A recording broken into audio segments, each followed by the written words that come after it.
right. Okay. All right, Joe Schindler. We'll make 20 minutes, 25 minutes. No, Go. we need to be shorter than that. What? Why? Bruh. You don't listen to my messages. In 30 minutes. And we got 30 minutes. And we got 30 need minutes. 7 so minutes. We had 7 minutes for what? 7 minutes. 7? You lied to her. That's not 7. That's 3.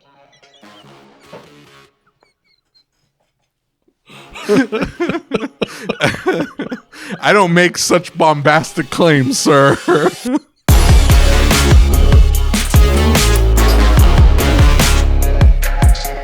Okay, Joe Schindler went to a service advisor class. It was put on by a parts vendor, and it was in conjunction with NGK. Pretty well-known brand, right? Everybody knows who NGK is. It was having a stroke. What? Pretty well-known brand. Okay. Yes. Yes. Okay. Yes. I could be. I mean, anything is possible. I am a repair shop owner, okay? Let's be real about this. It was interesting to sit and listen to the others there talk about scenarios. While the class had some decent points, it was nothing mind-blowing. However, some of the answers given by the advisors astonished me. One scenario was a car comes in with a PO 171, the customer approves testing, and you call to authorize the repair of a purge valve. The customer was prepared for O2 sensors, and in their Google YouTube search found nothing on a purge valve. A popular answer to the question was how to sell the job.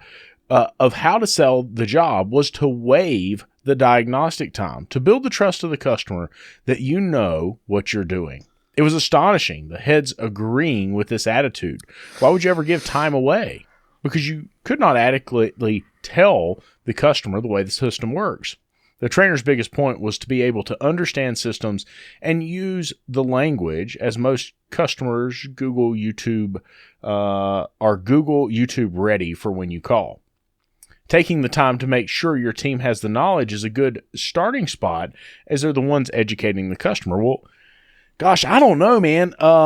First of all, I wholly disagree with waiving the testing fee. What in the world? Do a lot of people do that? Is that a thing? So we just had something very similar at our shop. We had is that Chick-fil-A? That is Chick-fil-A. Do you have a Chick-fil-A? Dude, we're in the South. Of course we have Chick-fil-A. There's not that many Chick-fil-A's. I know you had a Bojangles. You got a Chick-fil-A? I've got 7. Anyway, we had a 2008. Maybe it was a 7. It was a Kia Sedona. Okay. Key wouldn't come out of the ignition. Okay. We fixed this problem on a different Kia Sedona, so we were already pretty familiar with the symptoms and the situation and how to figure it out. Anyway, the technician pulled it in, did his normal inspection, messed with the key. Okay. And he made the extra step. Well, initially he didn't. He goes, "Hey, it needs a lock cylinder." It's like, okay, great. Super easy. Juan, my service advisor, calls to get the approval on the lock cylinder. And then the guy goes, "Are you sure it's the lock cylinder?" And he goes, "Yes." "Why?" And he goes, "Well, hang on. I mean, I do have really questionable technicians, so I should probably ask you, do you know something I don't?" Well, apparently this was a recurring problem on this vehicle. Okay. And he had been taking it to different shops. And he told me what other shops had been doing was messing with the shift, the pindle, the shift interlock dealie, right? Mm-hmm. And they would rig something up, and then the key would work for a few months. And that's essentially what he's wanting us to do. He's like, "Can't you rig something up? Because I think the problem is in the shifter." And so Juan goes back to the technician, and the technician goes, "Okay, well, I'll just double check." And he pulls up the scan tool, and he checks to make sure that the computer recognizes it's in park, neutral, drive, whatever, right? And he goes through and he goes, "Computer's recognizing it. Key should come out." In other words, it's not locking the key in place because it thinks it's in drive or whatever, right? Right. So this is a mechanical issue in the lock cylinder. It needs a lock cylinder. And the guy didn't end up buying it. And he goes, "Well, how sure are you?" And Juan's like, "I'm pretty sure. We've had this problem come in before, and we've been able to fix it." And the guy's like, I don't know, man. Are you like 100% sure? It's like, at this point, we haven't charged them any diagnostic time. We just did our initial inspection. Yeah. And, because we had experience with it and he just played with the key, we didn't charge him anything to take the extra step to check the scan tool. But the guy ended up leaving with the car. He's like, you know what? You guys aren't 100% sure, and I just think that there's something wrong with the shifter because these other shops have been able to fix it by rigging something up in the shifter. I have no idea what they were doing to the shifter, but and that's the thing is we've talked about the Toyota with the airbag deal, right? Like, man, I understand that price is your most important part, right? Remember the Toyota airbag deal? And she took it somewhere else and they said it was something else, right? And it was super cheap and the diag was thrown in and all this stuff. I don't have faith in that result based on the information that I was given, right? Does that make sense? In other words, like... Yeah, but she wasn't going to tell you otherwise. Oh, she wasn't going to come back and tell you that, hey, it didn't fix it. Now the problem becomes...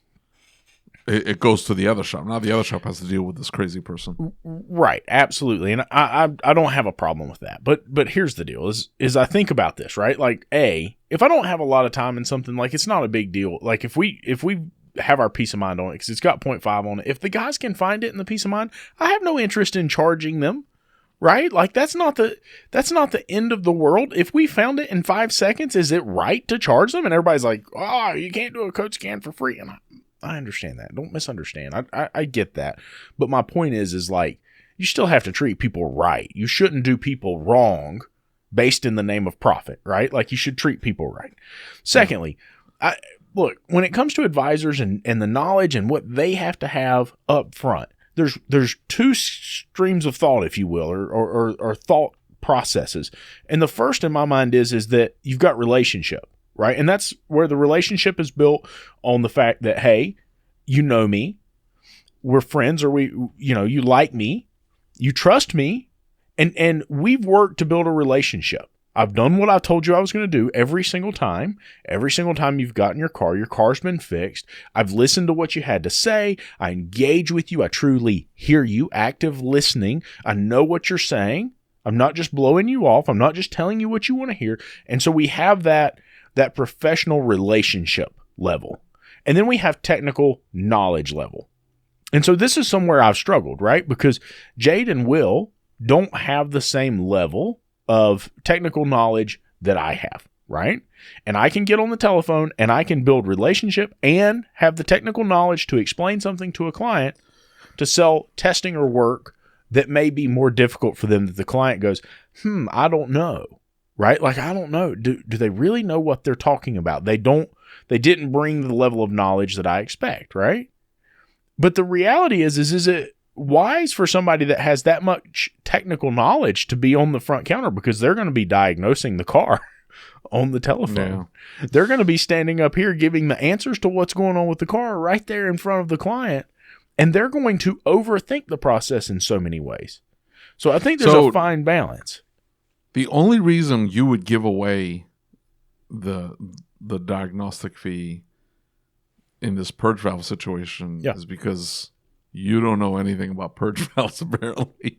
Of course. Super common problem on those GM minivan/SUVs. The Traverse, the Enclave, the Acadia. But I mean, all of them had a problem. In what school of thought is it okay to give it away?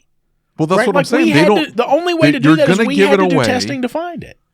Well, I get that, but the only reason why you're giving it away is because you don't know how purge valves work, and you go, oh, well, we charged you for a lean code condition. This P171's a lean code condition, and we found a faulty purge valve. It's like, well, yeah, a faulty purge valve will cause a lean code condition. Like I said, on those SUVs, it was extremely common. A slightly leaking purge valve will cause the car to misfire and run very poorly, because it would run very lean. Unmetered air would come in and it would run like junk. And you would check the mass airflow sensor, the oxygen sensors, and the fuel pressure, and you would check for vacuum leaks, and everything would be fine. The problem would be the purge valve. The only reason when you're giving it away, that service advisor is giving it away, not to build trust with the customers, because they don't know what the hell they're talking about. They don't have confidence in the technician, or they don't know what they're talking about. Both. because the technician obviously can't articulate the fact that, like, if I went out and I said something like a purge valve can't cause a lean condition, my technicians would look at me like I have two heads. They'd look at me like, what are you talking about? Yes, it would. And then from that, I would go, oh, okay, I didn't know that. It's like, well, yeah, it's slightly leaking, it's sucking in metered air. It will absolutely cause a lean condition.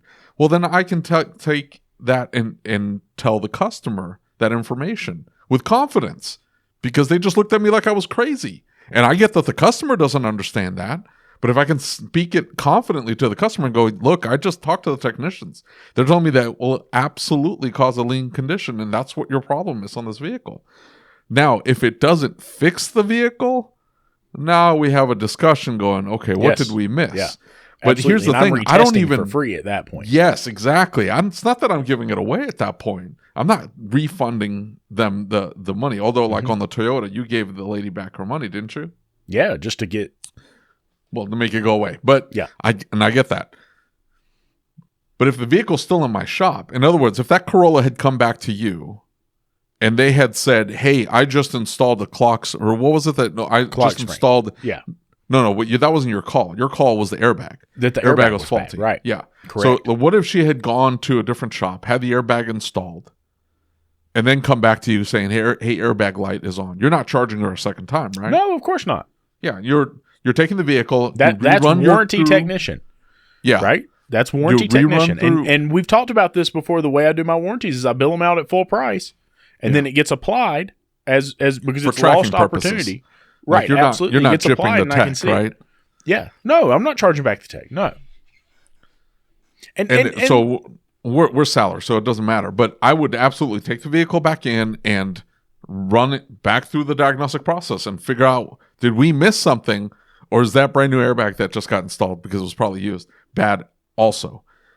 But we avoid all of this, all of this, by taking lots of pictures. Yeah.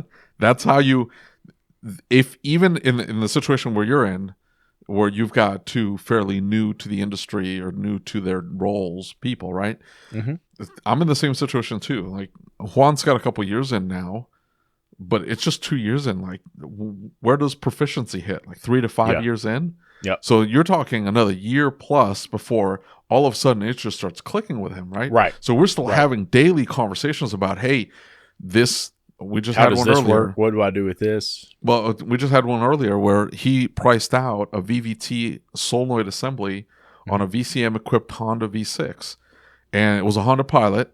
And so he looked it up. He did not put nearly enough time on this ticket. Like, you got to readjust the valves. You got to disassemble half the valve train to get this VVT solenoid. And so I reminded him, it's like, hey, that VCM engine is the same one that was in the Odyssey. Look up the Odyssey, which he did. And once you see that, we had almost 5 hours on that Odyssey. And he had half that time on there. It's like, okay, well, that comes with experience, right?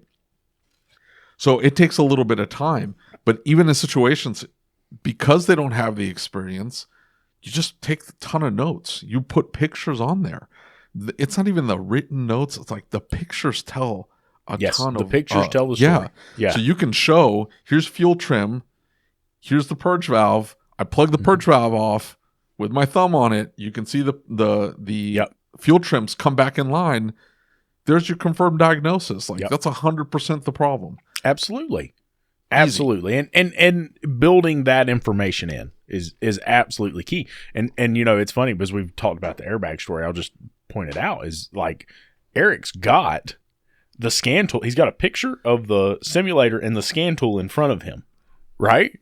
On this car. Doing the test, because like I said, we were doing a social media post about it, right? Yeah. And so it's funny to me to think back and look at it that way. Now, look, just today, okay, I've got a 6.7 Cummins in the shop. They're busy, so I jump in and said, I tell you what, I'll do the initial diag on it. I'll take a look at it. Will goes out to it. He hits the key, and it's making a ton of noise, right? I'm like, no, shut it off. I'll deal with this. I'll handle this. I go out to the truck. Cranking cadence is off. I clearly have a problem. It's obvious, right? Like, I know I've got internal problems. I've got to pop out the exhaust. I've got to pop in the intake. I've got blue smoke. 6.7s have crankcase ventilation filters. I know you don't work on a lot of diesel, but you won't get a ton of blow-by out of the oil cap. But I checked just for poops and giggles. No, like, major evidence right now. But the point is like I knew the motor was hurt. I knew something was going on internal. And so I kill the injectors. I go through the whole process. When I disable cylinder 3, the engine speed doesn't slow down. The misfire doesn't change, right? Like, I've got a cylinder 3 problem, pull it around the back, and I walk in and I'm like, hey, listen, I need you to do a relative compression test, and then I need you to pull it in and pull the valve cover off. Let's make sure it's not a valve issue before we go digging any further, right? Because I can pull the injector out at that point and put a bore scope in if I need to, right? Boom, I'm done, right? My level 1 at this point is over, right? It took me half an hour. Now, a lot of that is experience. A lot of that's because I've been working on these trucks since I started this shop. I know how those trucks operate, and I know what they do. And so I send it off to an advisor. I put the notes in, and it goes back and it comes back to me, and it's like, it's got a pre-detonation knock in the notes. And I'm like, what in the world are you talking about? I'm like, it's got an injector knock. It's not burning the fuel, so it's knocking really loud. It may actually have an internal knock, right? And they're like, well, we just put in ChatGPT and it popped up and said that this is what causes knocks. I'm like, oh my God, right? Like, so if that had made it to the client, if I hadn't reviewed that, what would have happened? Confusion. Sure. It would have caused mass confusion. It would have caused a situation where they didn't think we were competent to be doing what we were doing. Okay, right? but hold on. Time out. This was a Lucas problem because Lucas injected himself into the process where the process should have been the technician writes up, even if the technician goes to ChatGPT and fills it out, and then the 100%. Technician then rereads it and makes sure that the information 100%, right? Okay. And so my point, that's kind of my point, right? Is that it is a Lucas problem, because if I hadn't interjected myself and if I hadn't put myself in the middle of it and hadn't changed the process of how we do things, it wouldn't have happened. Now, the client wouldn't have gotten called today if that hadn't happened. So sometimes it just has to go down like that. Sorry. Hate it. But, I call a guy and I explain exactly what testing we're doing. We're going to do a relative compression. Then we got to pull the valve covers off, or the valve cover. And I've got to do some testing to pinpoint what's causing this. And he says, okay, no problem. $500 and some in testing, right? Not an issue at all, right?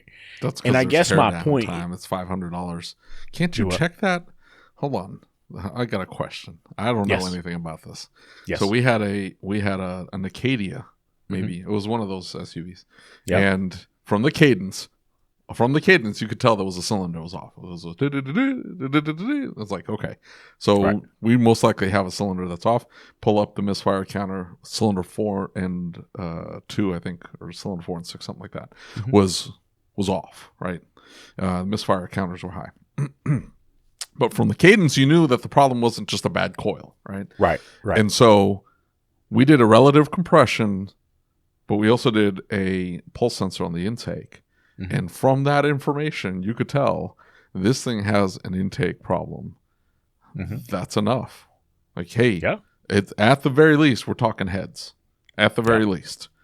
Now, the bad part is that the valve apparently dropped when they were pulling the car back out to park it, because the customer was going to think about the cylinder head job that we had just quoted, and the valve, the intake valve goes nope, and it decides to jam itself into the piston, and so the car goes. It's like gunk. What just happened? He's pulling it out of the bay. It's funny because I got like an insurance claim number and an insurance company message from you shortly after that. That was something else. Unrelated. I was keeping that for notes. But the intake valve blows up. The intake valve blows up. It jams itself into the engine, and now the engine's locked up. Like, you can rotate it one way, and then it gunk, and then rotate it the other way, and then gunk. So, in a 6.7 liter Cummins, right, there are valve bridges that sit over top of over the valves themselves, right? 6.0 Power Strokes, pretty much the same way. There's rocker arms that have, because of that valve bridge, they have like a little float on the end of them that can come loose, and things can happen. They are pushrod engines, so you could have been a pushrod, and that would be an indication that there's bigger problems. But the point is it's a very, very expensive engine. You're talking about $20,000 out the door at least to put a motor in this truck. Yeah. Right. So I'm not saying, hey, I'm at least just doing heads.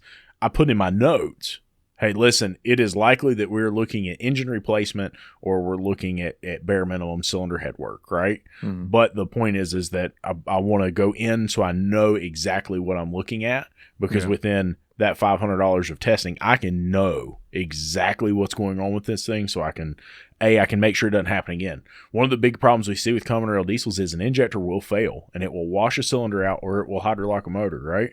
Or it'll fill it full of diesel fuel. And then I don't understand the logic behind this. They will go and they will buy a used engine, or they'll buy a reman engine. They'll put it in the truck, and they'll put the same injectors back in the truck. Okay. Now, I had a good friend that built transmissions, and he told me one time, he said, listen, he said, putting a new torque converter against an old transmission, or putting an old torque converter on a new transmission, is like taking a shower and putting your dirty underwear back on, right? Yeah. It's the same thing with diesel injectors. You don't put them back in that motor, right? You're not doing it. But if we can say, if that gives us conclusive evidence that we can say, this is what happened, this is why it failed, I feel a lot better about that. Did we answer this guy's question? No problem. Was there a question? No, you should not give away Diag. There was no situation. To get the job. You should not. Never. At no point do you give away the money. Even if in the diagnostic process, you have a P0171 and you find out, I guess the only time I probably would have waived the fee, and we had this happen, this was years and years ago. Customer, the vehicle's running rough, it's stalling out. We pull the vehicle in, you pop the hood. The intake tube wasn't properly installed. She had just had it at a quick lube place. They had replaced the air filter for her, but they didn't properly secure the intake tube. Now she thought she had blown up her engine, and all we did was position it properly, clamp it, and she was back out the door. Car's fixed. I mean, and look, that's we'll make another video on the subject, but that's my whole issue with this. Don't read codes. Don't do any of that. Right. My issue is save that for the podcast. I will. Okay. But my point is this: is that at the end of the day, like if it's something super simple, and I can walk out and give my client confidence, if I can walk out and make sure they're okay.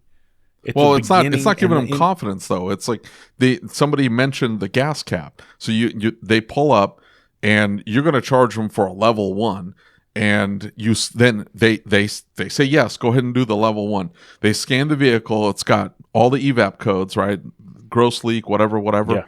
You go back to the gas cap and it's off. It's literally got the code that says gas cap. Well, that's not every car's like that. Some cars don't have that gas cap code. But so all you do is tighten it up. Very analytical. If the gas cap is off, if it's a good customer, even if it's a brand new customer, I'm going to come back to the customer and go, look, you have evap codes. The gas cap was off. I can tighten it up. I can clear the codes, and then you can go. I'm not going to charge you anything, but if the check engine comes back on, call me. We'll actually do the testing. Now, we don't do the whole level 1, level 2 garbage. We do. If we run the codes. If we have evap codes, then we sell evap testing. Evap testing is almost $200 because you got to run through a whole bunch of tests. That's what we do. We don't do level 1, level 2. I do level 1. That's my base testing. Level 2 is the technician has come back to me and said, Lucas, I need to do this test, this test, this test, and this test to determine the cause of the client's concern. Okay? If I went to the doctor and he's like, I need to do a level 2 testing routine to find out what's wrong with you. Well, what's on the level 2 testing routine?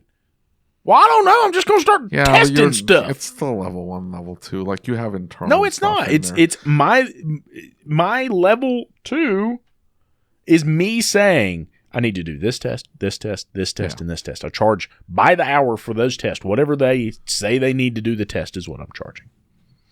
Yeah, so we don't do by the hour. I mean, there's like a build hour set fee in there, but we know like it's an hour and a half to do evap testing. Like, that's how long it takes. If it's a Toyota, it's a little bit more because they're convoluted. They are.